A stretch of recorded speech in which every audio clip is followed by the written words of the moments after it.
Merci de votre fidélité à TCF, la télévision centrafricaine, la chaîne de l'international. Mesdames et messieurs, bonsoir et soyez les bienvenus dans notre grande édition de ce soir. Au sommaire, en prélude à la Journée mondiale du tourisme en République centrafricaine, la ministre en charge du tourisme des arts et de la culture, Marie-Françoise Ramadan Mamata, a visité hier les articles et stands exposés par les Centrafricains œuvrant dans le domaine des arts et de la culture. Jamel Akwe et Africa Molo nous en diront plus dans cette édition. Les agents sanitaires et les déclarants en douane formés par le complexe scolaire Chogi ont reçu ce matin leur attestation de fin de formation. Vous suivez dans cette édition le reportage de Albin Bambari. Et en Kwati-Kodro, le président de la République, Faustin Archange-Touadéra, était à combattant dans le 8e arrondissement de Bangui pour prendre part au Kwati-Kodro, couplé avec la remise du marché combattant à la vaillante population du dit arrondissement. Vous aurez plus de précisions dans cette édition avec Eurydice Pengouyan et Cheryl Malumbassa. Mesdames et messieurs, nous passons aux détails de toutes ces nouvelles. Le ministre en charge du tourisme, des arts et de la culture, Marie-Françoise Mamata Ramadan, a visité hier vendredi les articles et stands exposés par les Centrafricains œuvrant dans le domaine des arts et de la culture. Ceci en prélude à la Journée mondiale du tourisme en République centrafricaine.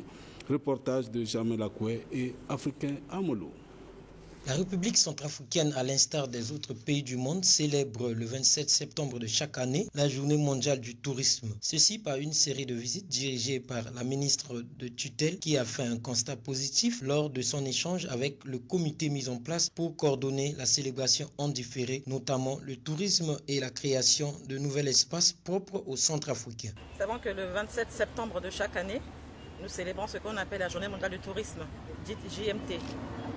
Et par rapport à notre agenda, nous avons décidé de le célébrer en différé. Néanmoins, la déclaration a été faite à temps, ainsi qu'une interview face à vous-même, la presse, à l'hôtel Ubangui. Donc un comité a été mis en place pour pouvoir organiser cet événement comme l'année dernière.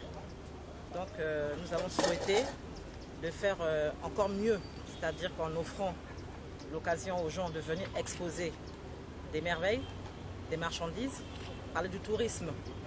Donc depuis hier, des stands sont déjà installés et ça continue aujourd'hui.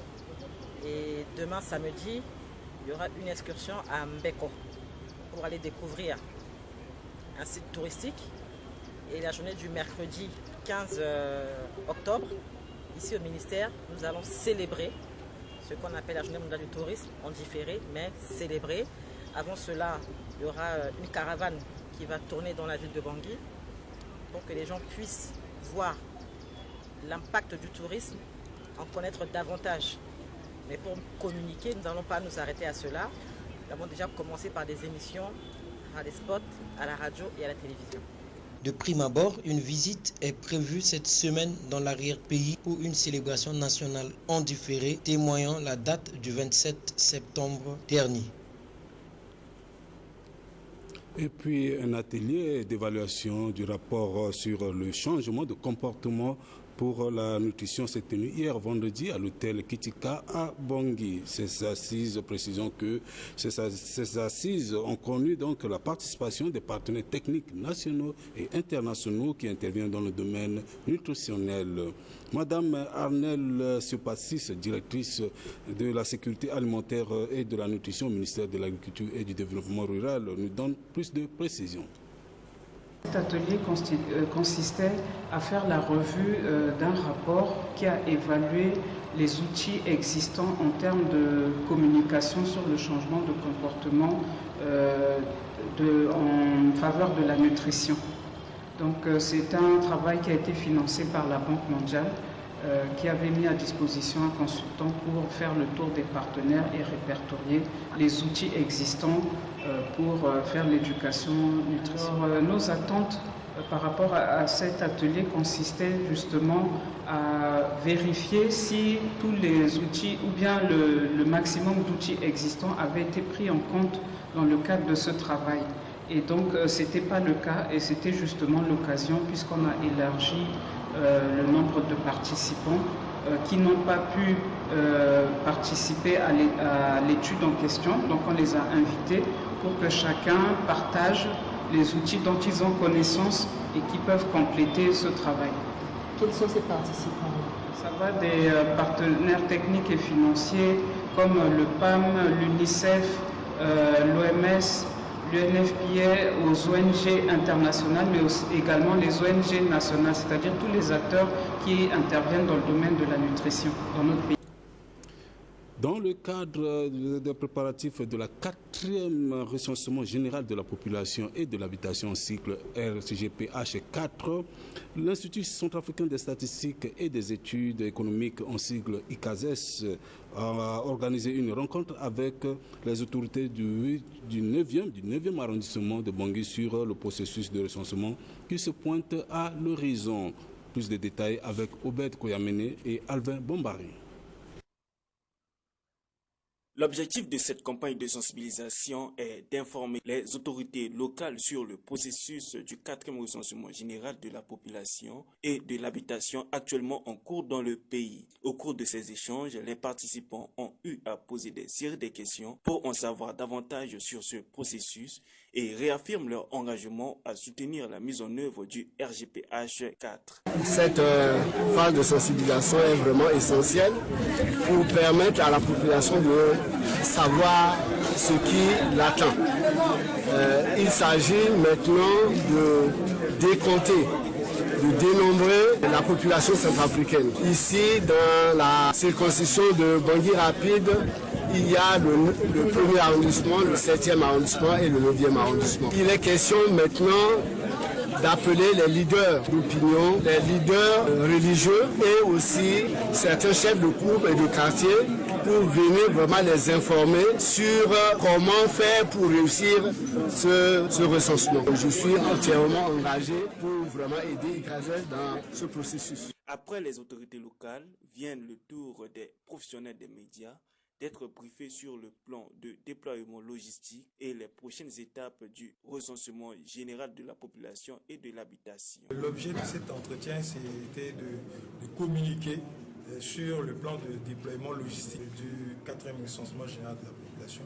Comme vous le savez, par rapport à l'évolution, cette phase nous amène à faire le colisage et les prochaines étapes en ce qui concerne la formation, le déploiement des formateurs sur le terrain et tout ce qui suit, et aussi de communiquer par rapport à certaines activités connexes, à savoir les contrats avec les agences, et aussi de communiquer sur les phases de terrain. Commençons déjà à réceptionner les équipements, parce que vous savez, c'est avec les fournisseurs que nous avons contractualisé les livraisons, et que tout ce qui doit se faire avant de déployer les éléments sur le terrain, il nous faut tout rassembler pour envoyer nos éléments sur le terrain. Notons que cette rencontre vient à point nommé renforcer et mobiliser un accompagnement au bénéfice du processus dit recensement général de la population et de l'habitation.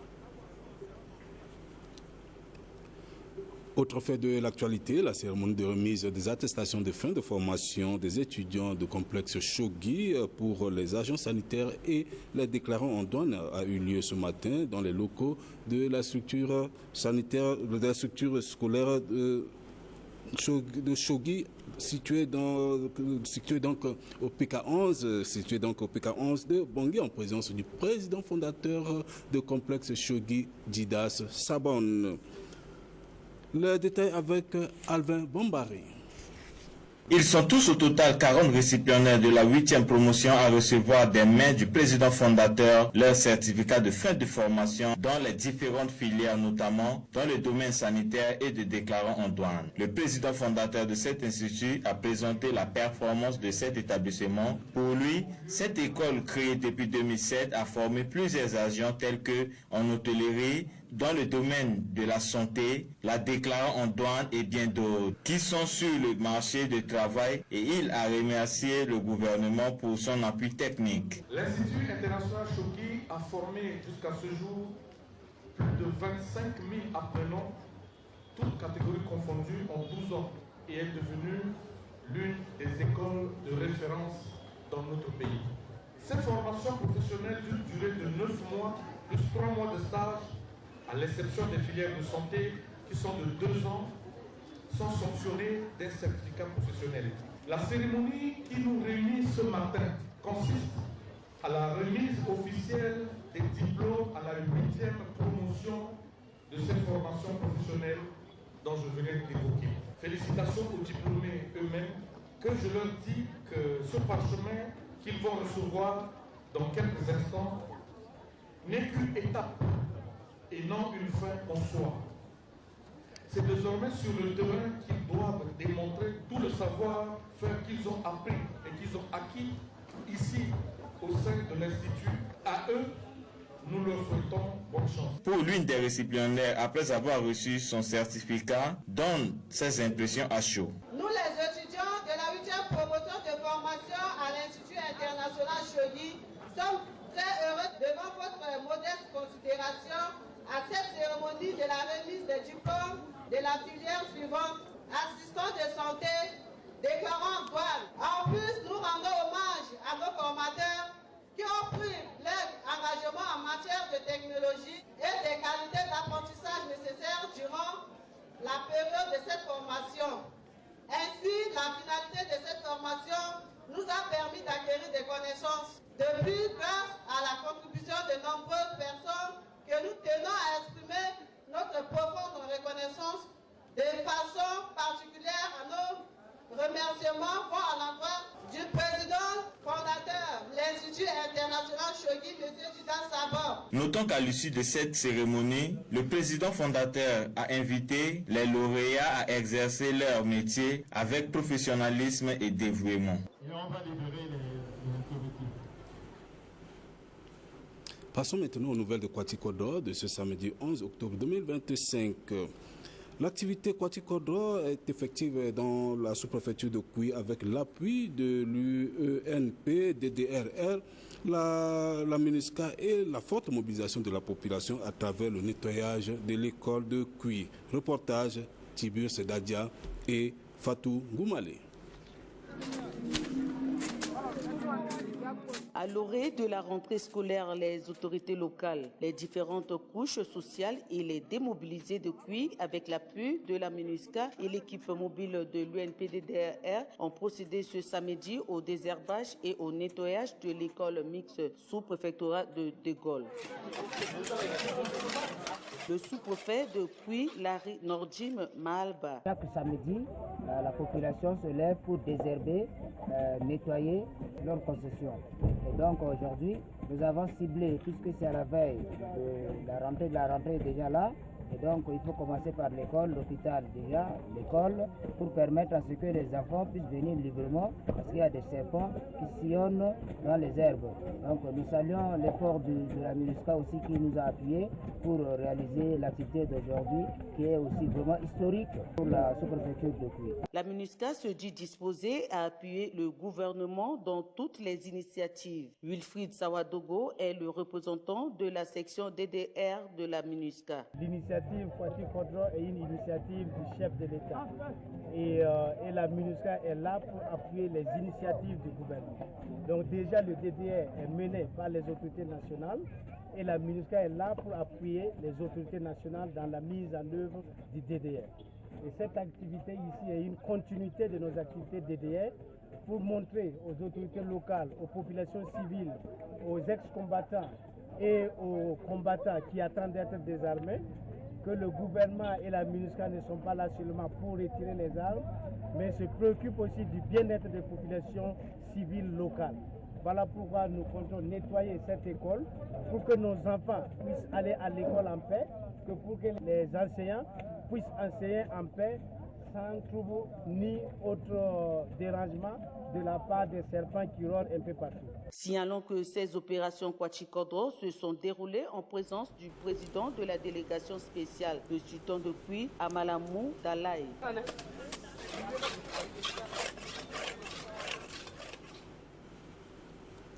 Toujours en page Kwati-Kodro, depuis nous revenons à Bangui pour vous signaler que l'opération citoyenne de nettoyage couplée avec la remise du marché combattant dans le 8e arrondissement de Bangui, où le président de la République, Faustin Archange Touadéra, était de la partie pour remettre ce joyau à la vaillante population du 8e arrondissement de Bangui. Erdi Sekwengoya, Cheryl Malimbassa, était présent.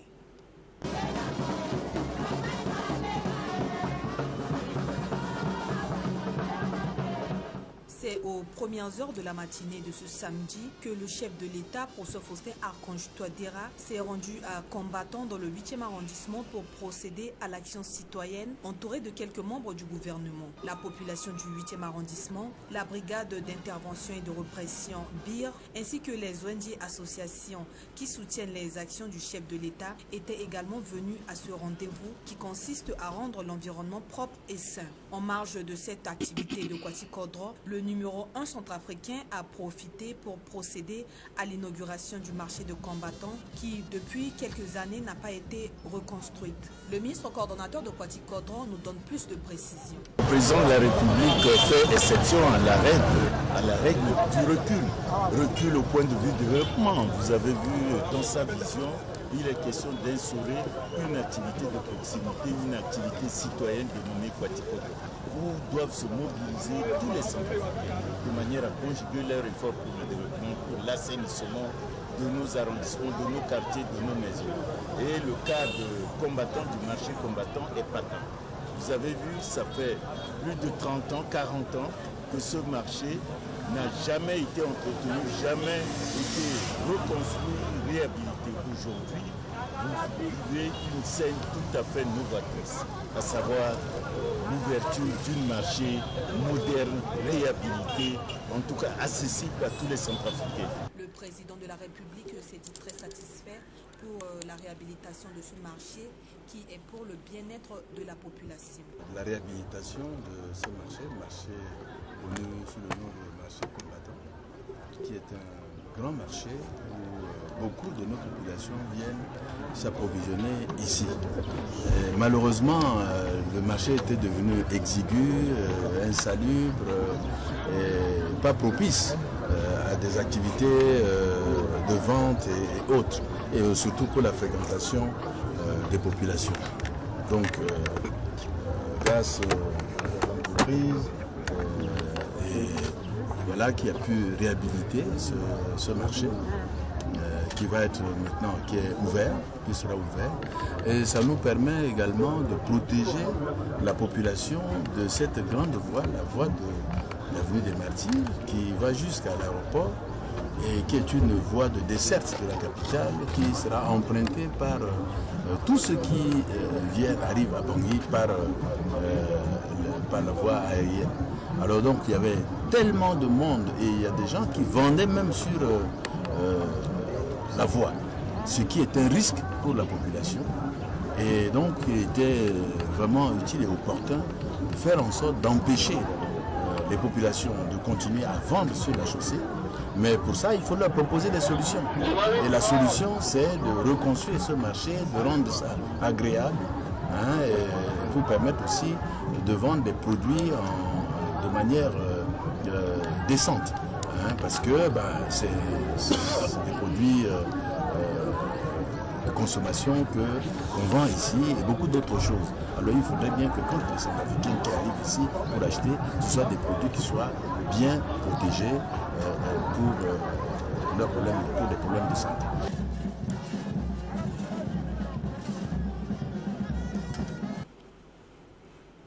Voilà, un bon éducateur n'est pas celui qui donne des ordres, mais c'est celui qui donne des exemples. C'est sur ces nouvelles de Kwati-Kodro que prend fin notre grande édition de ce soir.